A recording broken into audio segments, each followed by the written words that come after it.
The Commonwealth Games are underway in Glasgow. Medals are being won, records are being broken, and the medal table is changing every day. But before India's first athlete even entered the arena at the start of the Games this year, a large portion of the country's medal opportunity had already disappeared. India won 61 medals at the last Commonwealth Games in Birmingham in 2022. 30 of them came from sports that are not being held in this year's edition. Wrestling? Gone. Table tennis? Gone. Badminton, hockey, squash, and cricket? Gone too. Not because India failed to qualify this time, not because the athletes stopped performing. These events have been dropped from this year's Commonwealth Games. So when the Games end in a few days and India's final medal tally appears on your screen, what will that number mean? Stick with me. By the end of this episode, you will understand why India entered this year's Games with a much lower medal ceiling, which sports now carry the country's campaign, and why this tally cannot be compared directly to Birmingham. And then there is the next big question. What might change when the Commonwealth Games come to Ahmedabad in 2030? Welcome back to another episode of One Big Bite, where we explore the critical stories shaping India's future. I'm your host, Ananya. Let's unpack this. Let's start with Birmingham. India finished 4th in the 2022 Commonwealth Games with 61 medals, 22 gold, 16 silver, and 23 bronze. That was a strong campaign. But let's look more closely at where those medals came from. Wrestling delivered 12, table tennis delivered 7, badminton delivered 6, hockey and squash contributed 2 each, cricket added 1. Together, that is 30 medals, almost half of India's entire Birmingham tally, from sports that are missing in Glasgow this year. And these were not random one-off successes. They came from sports in which India had built Commonwealth depth. PV Sindhu and Lakshya Sen won the badminton singles titles, Satvik Sairaj, Ranki Reddy, and Chirag Shetty won the men's doubles. Achant Sharath Kamal left Birmingham with 4 table tennis medals. Then there was wrestling, India's single largest medal-producing sport at those games. In Glasgow this year, India has lost several of its most dependable routes to the podium. It has a completely different field of opportunity. Think of it this way. A medal tally looks like a simple measure of national sporting performance. Gold, silver, bronze, and total. But the number is also shaped by which sports the organizers choose to include and how closely the program matches a country's strengths. Before the athletes perform, the program has already shaped the outcomes. So why were all these sports removed? The answer begins with the hosting crisis. The 2026 Games were originally awarded to Australian state of Victoria. Its approved gross budget was around 2.6 billion Australian dollars. But the original plan proved unrealistic. Costs escalated, Victoria withdrew, and the abandoned bid ultimately cost the state more than 589 million Australian dollars without the Games ever taking place there. That left the Commonwealth Games without a host, and with far less preparation time than a major multi-sport event would normally receive. Glasgow stepped in here. But it did not try to recreate Birmingham. It built a much smaller games program around the infrastructure it already had. Birmingham had staged 19 sports and 283 medal events across 15 venues. Glasgow has reduced that to 10 sports, 215 gold medal events, and 4 main venues concentrated with an 8-mile corridor. That meant the program had to be shaped around some very practical questions. Can a sport use an existing venue? How expensive is it to stage? How many athletes and officials does it bring? Does it require another layer of transport, security, or temporary infrastructure? Glasgow did not simply cut the number of sports. It redesigned the Games around what could be delivered quickly and at lower financial risk. But here is the part that matters for India. A smaller sports program does not affect every country equally. different nations build their medal tallies in different sports. Australia, for example, has extraordinary depth in swimming and track cycling. Glasgow's program contains 56 swimming and para-swimming medal events and 26 track and para-track cycling events. Those two programs alone create a huge pool of medal opportunities. India's recent Commonwealth strength, by contrast, has been concentrated in wrestling, badminton, table tennis, weightlifting, boxing, and athletics. Remove the first three and the balance changes immediately. The games may be smaller for everyone, but the loss of medal opportunity is not evenly distributed. Now, this does not mean India has no medal path in Glasgow. Far from it, several of the country's strongest remaining disciplines are still part of the program. At the last Commonwealth Games, India won 10 medals in weightlifting, 8 in athletics, 7 in boxing, and 3 in judo.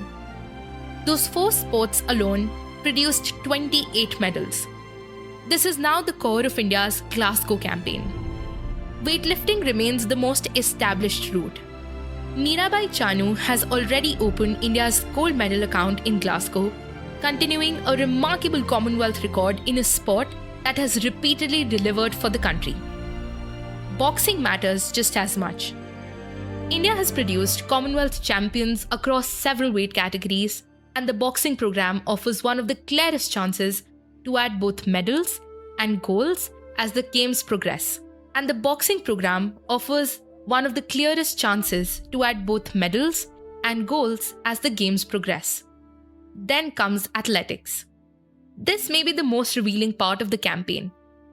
In 2022, India's athletes won 8 medals across track and field events. If that momentum continues this year, it would show that India's medal base is becoming broader, going beyond the disciplines that have historically dominated its tally.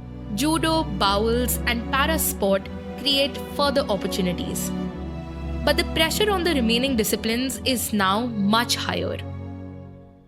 At the last games, a weaker day in boxing could be offset by wrestling.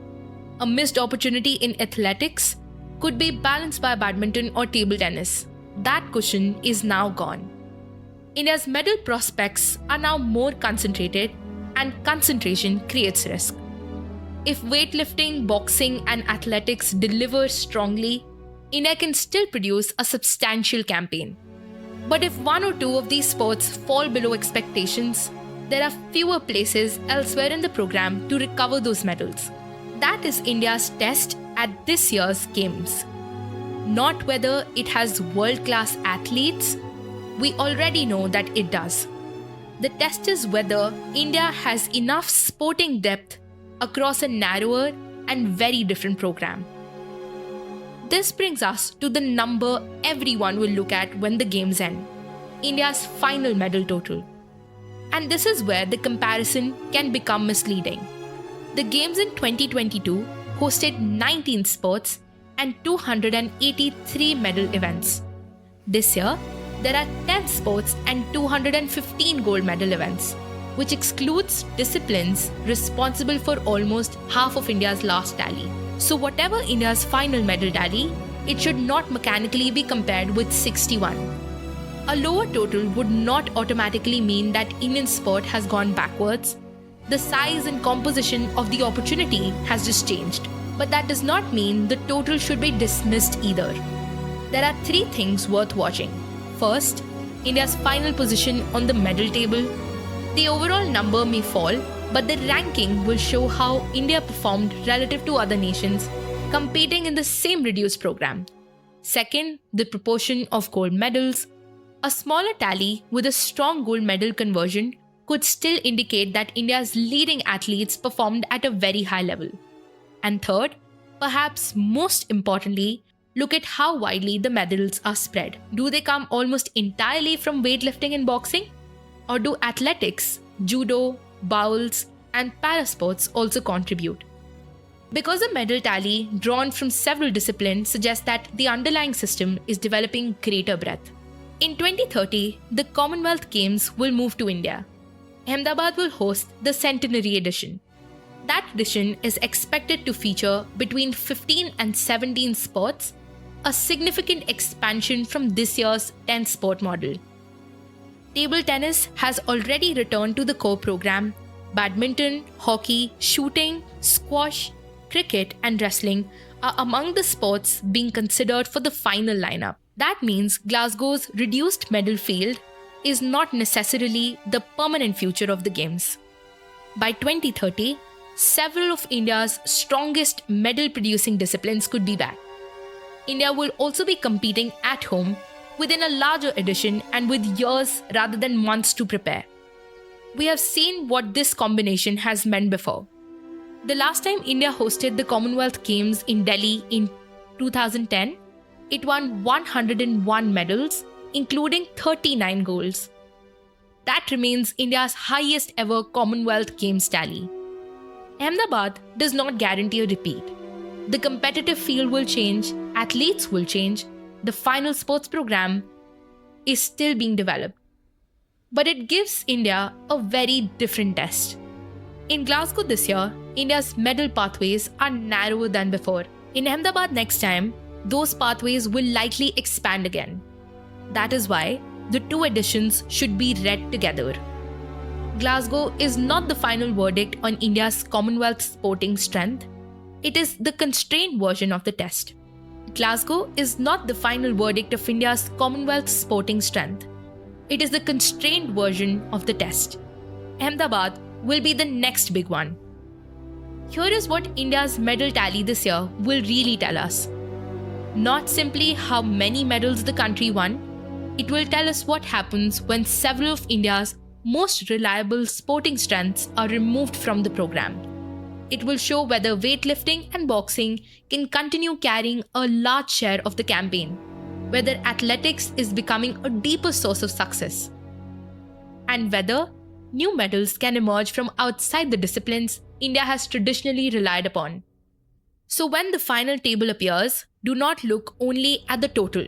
Look at where the medals came from, look at how many sports produced them, and look at what India achieved in a field of opportunity that was cut almost in half.